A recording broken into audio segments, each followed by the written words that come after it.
8 मार्च रोजी सर्वत्र जगभरात महिला दिन साजरा होत आहे।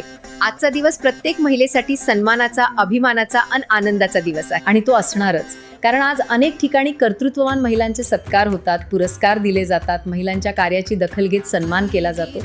महिला आजकाल पुरुषांच्या बरोबरीने विविध क्षेत्रात भरारी घेत आहेत, परंतु त्याचबरोबर महिलांनी आपल्या आरोग्याकडे लक्ष देणेही तितकेच गरजेचे आहे। घर, कुटुंब, नोकरी आणि समाज या सर्व जबाबदाऱ्या सांभाळताना त्या खूप मेहनत घेतात, पण या धावपळीत स्वतःच्या आरोग्याकडे लक्ष देणेही तितकेच आवश्यक आहे। म्हणूनच प्रत्येक महिलेनं स्वतःसाठी दररोज सकाळचा किमान 1 तास राखून ठेवणं गरजेचे आहे।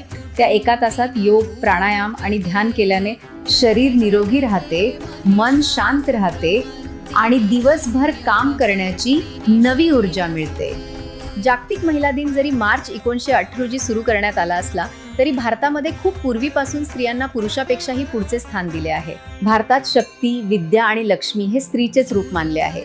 एवढंच काय तर इतिहासात देखील शूरवीर योद्ध्याच्या नावापुढे आईचा उल्लेख येतो, जसे की देवकी नंदन कृष्ण, गंगा पुत्र भीष्म, कुंती पुत्र अर्जुन, अंजनी पुत्र हनुमान।